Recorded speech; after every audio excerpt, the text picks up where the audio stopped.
Welcome to Kathavani, where ancient wisdom meets peaceful rest. Tonight, we share the divine tale of Ganga's descent to earth, a story of sacrifice, redemption, and the power of devotion. Close your eyes, breathe deeply, and let the sacred waters carry you to peaceful dreams. Ganga descends to earth. There was once a king named Sagar, who ruled over a vast and powerful kingdom. He had 60,000 sons, strong and brave and proud. They rode the finest horses. They wielded the sharpest swords. And they believed that nothing in all the world could stop them. One day, King Sagar decided to perform a great sacrifice called the Ashwamedha. This was the mightiest of all rituals, a ceremony that would prove his power over all the land. A sacred horse was set free to roam wherever it wished, and whatever territory it crossed would belong to Sagar.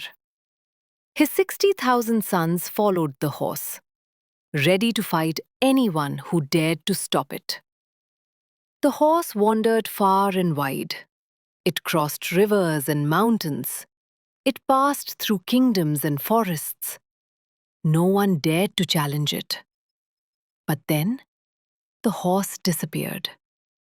One moment it was there, grazing in a meadow. The next moment, it was gone.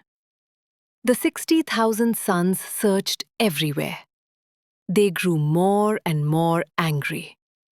In their rage, they began to dig into the earth itself, tearing through soil and stone, convinced that someone had hidden the horse underground. Deeper and deeper they went, destroying everything in their path. Finally, deep in the earth, they found the horse. It was grazing peacefully beside a meditating sage. This was Kapil Muni, one of the most powerful beings in all creation, an incarnation of Lord Vishnu himself. He had been sitting in meditation for thousands of years. The foolish princes did not recognize him. They did not see the divine light glowing around his still form. "Thief!" they shouted. "You stole our horse!" They raised their weapons and rushed toward him. Kapil Muni opened his eyes, and in those eyes burned the fire of 1,000 suns. In one terrible instant, the sage's gaze turned all 60,000 princes to ash. They were gone, destroyed by their own arrogance, reduced to nothing but grey dust. When King Sagar learned what had happened, his heart shattered. His sons were dead, and worse, their souls could not find peace.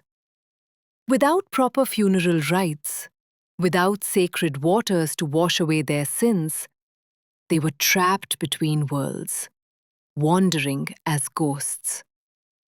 Only one thing could release them: the sacred waters of Ganga, the river goddess who flowed in heaven. Only she had the power to wash away their sins. But Ganga flowed far above the earth, beyond the reach of any mortal. Sagar died without saving his sons. Generation after generation, the kings of his line tried and failed to bring Ganga to earth. The task seemed impossible. Until Bhagiratha was born. He was Sagar's descendant, many generations removed. But he carried the same determination. From childhood, he vowed to succeed where all others had failed. Bhagirath left his kingdom behind. He gave up his throne, his palace, his comfortable life. He went into the mountains and began the most intense tapas the world had ever seen. He stood on one leg for years. He ate nothing but air. His devotion was so powerful that it shook the heavens. Lord Brahma appeared before him. "Your tapas has moved me," Brahma said. "Ganga will descend to earth, but there is a problem.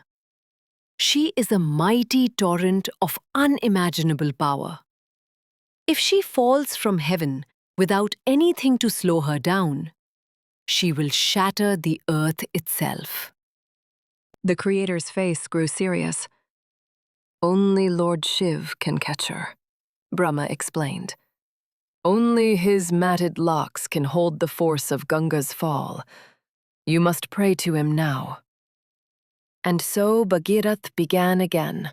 More years of tapas, more years of standing perfectly still while seasons changed around him, more years of focusing every thought, every breath, every heartbeat on a single prayer. Until finally, Lord Shiv appeared, tall and powerful, with the crescent moon glowing in his hair. "I have heard your prayers," Shiv said gently. "I will catch Ganga. I will hold her in my locks until her fury is tamed." Bhagiratha looked up at the sky and called out to Ganga. He begged her to descend. And the goddess, who had been watching this devoted king for so many years, finally agreed. She leaped from heaven. She fell like a waterfall of stars, roaring and crashing, her waters churning with the power to destroy worlds. Down she came, faster and faster, a torrent of white and silver and blue, straight toward the earth. But Shiv was ready. He stood upon Mount Kailash and tilted his great head toward the sky. Ganga crashed into his matted locks. The impact would have shattered mountains. It would have cracked the earth in two. But Shiv's hair absorbed it all. The mighty river twisted and turned through his tangles, round and round, losing her fury with each turn, becoming calm, becoming gentle, becoming the river that would bless the world. Then, slowly, softly, she began to flow out, down the mountain, across the land. Bhagiratha led the way. Wherever he walked, Ganga followed. She flowed behind him like a faithful daughter following her father, through forests and plains, over rocks and valleys, across the length and breadth of the land, until at last they reached the cavern deep in the earth. The sacred waters washed over the ashes of the 60,000 princes, and in that moment, their souls were set free. They rose up like lights, like fireflies made of stars, finally at peace, finally released from their long suffering.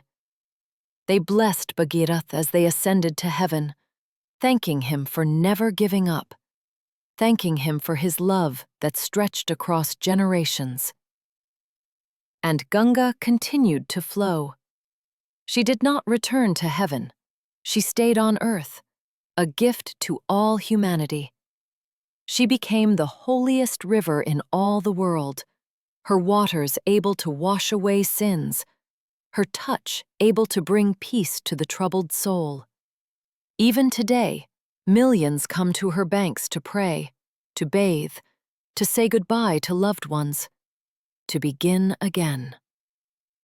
This is why Ganga is also called Bhagirathi, the river of Bhagiratha, in honor of the king whose devotion brought her down from the stars. This is why we tell his story, so that we never forget what faith and love can achieve. And so we learn that devotion can move heaven itself, that the prayers of a pure heart can bring miracles to earth, and that sometimes the greatest blessings flow from the greatest sacrifices. Thank you for resting with Kathavani tonight. For more sacred stories, Download the Kathavani app. May Ganga's blessings flow through your dreams.